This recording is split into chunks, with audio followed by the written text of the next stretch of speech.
আসসালামু আলাইকুম রহমতুল্লাহি ওবরকাতুহ। সম্মানিত দর্শক, ডাকসুর বর্তমান ভিপি জনাব সাদিক কায়ুম, তাকে নিয়ে মূলত আজকের এই ভিডিওটি। আর এটি তৈরি করার জন্য আমি অনুপ্রাণিত হলাম মূলত তার একটি ভাষণ শোনার পর।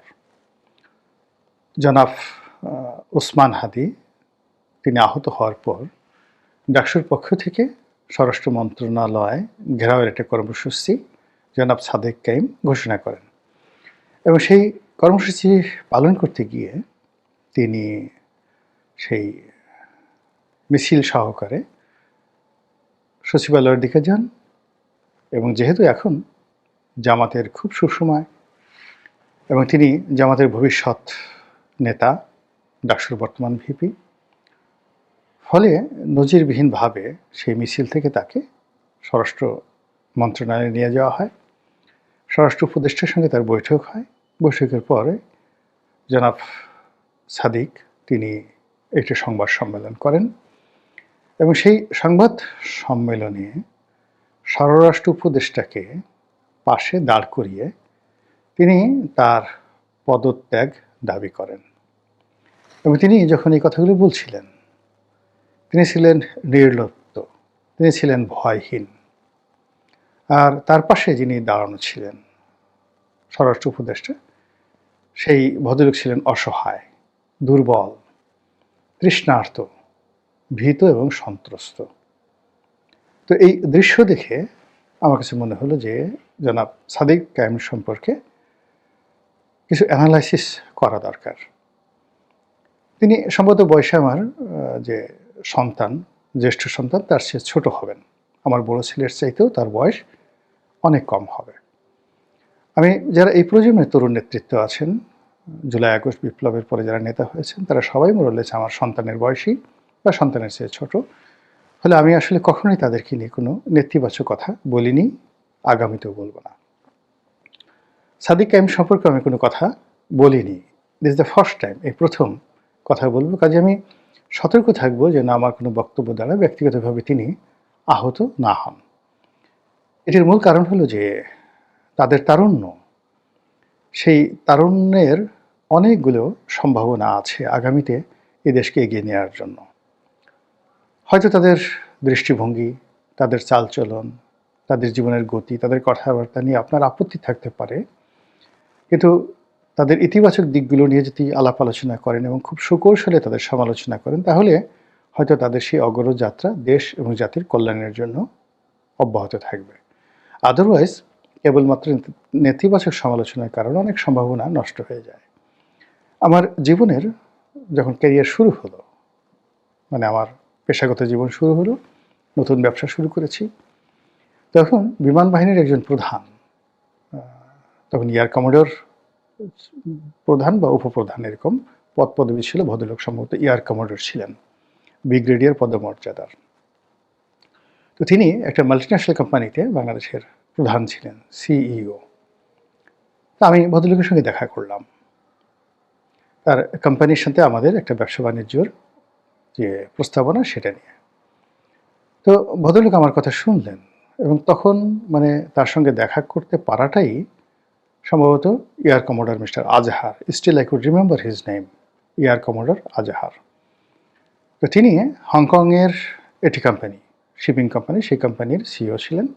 তো তার সঙ্গে আমার দেখা হলো, আমি অনেকক্ষণ কথাবার্তা বললাম এবং এতটা কৃতজ্ঞ ছিলাম যে ভদ্রলোক গো গ্রাসে তিনি আমার কথা শুনছিলেন। তো প্রায় 1 ঘন্টা যাবৎ আমি বকর বকর করতেই থাকলাম, তিনি শুনলেন এবং মুচকি মুচকি হাসলেন। তো একটা সময় বললাম যে স্যার, আমার কি কোনো ভুল হয়েছে, আপনি হাসছেন কেন? তো তিনি তখন আমাকে বললেন যে মাই বয়, এটা 91 বা 92 সনের ঘটনা। তো উনি বললেন যে মাই বয়, ইউ আর এ ম্যাজিক বয়। আমি তোমার মুখের যে মুচকি হাসি দিয়ে কথা বলার যে ধরন, এটা খুব এনজয় করছিলাম। তোমাকে বলি যে আমি তোমাকে আসলে কাজটা দিতে পারবো না, এই কথা যদি আমি প্রথমে বলে দিতাম বা আমার ক্ষমতা নেই, তাহলে তুমি হয়তো কথা বলতে পারতে না। এই জন্য তোমার কথাগুলো আমি শুনছিলাম।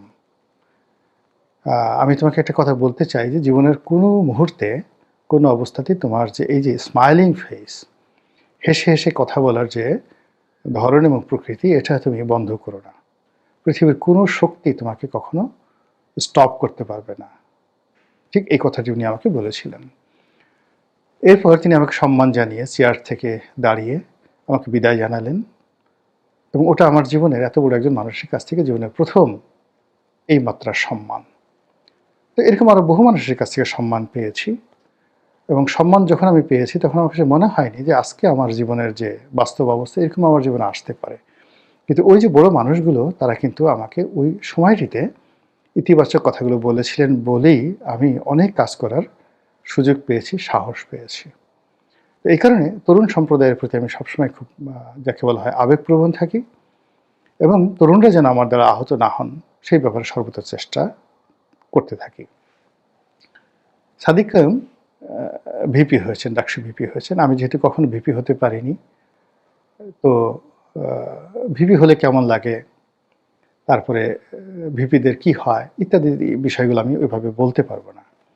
তবে সাদিক কায়ুম যা হতে চান, তিনি যাকে বলা হয় এমপি হতে চান, আমি তো সে এমপি হয়েছি।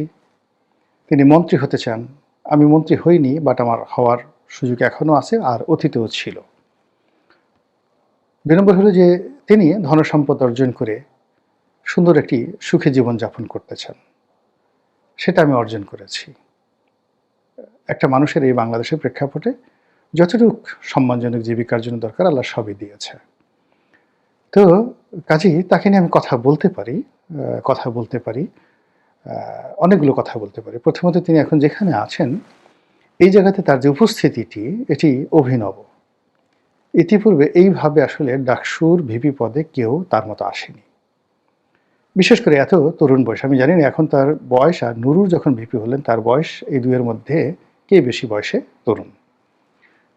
২ নম্বর হলো যে তার মুখে সবসময় যে একটা হাসি থাকে, এটা খুবই উৎসাহব্যঞ্জক এবং হাসির সময় তার গালে টোল পড়ে, এটা আরও মারাত্মক।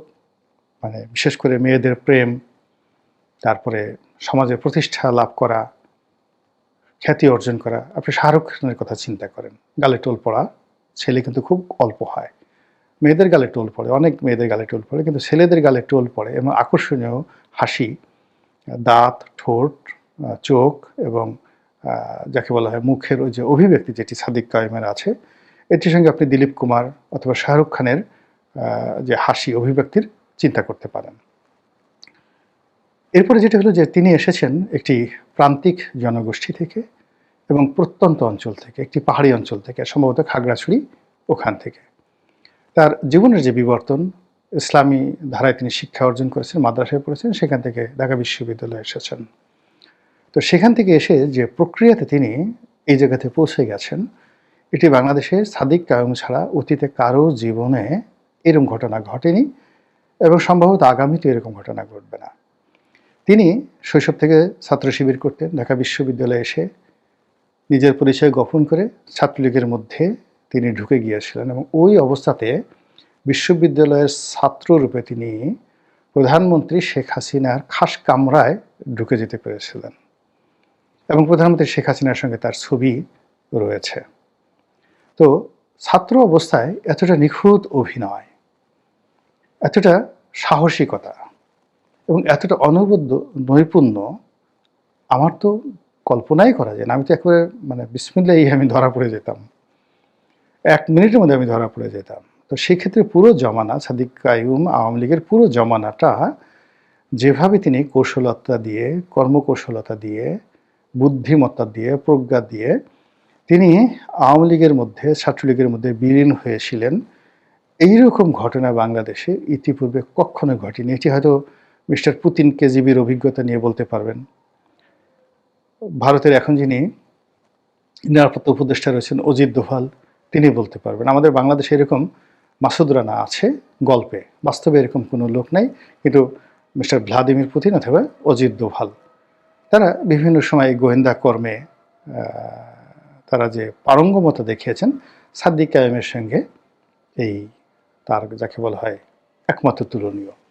এবং সে যে অল্প বয়সে আপনি দেখুন সে ডাকসুর মতো জায়গাতে বসেছেন এবং আজকে ঠিক যেইভাবে তিনি একেবারে 180 ডিগ্রি অ্যাঙ্গেলে চোখ দুটো গোল গোল করে স্বরাষ্ট্র উপদেষ্টার সামনে দাঁড়িয়ে মুখের উপর তাকে যে কথা বললেন, এটা তার সেই নজরুলের কবিতার মতো এক হাতে বাঁকা বাঁশের বাঁশুরি, আরেক হাতে রণতুর্য।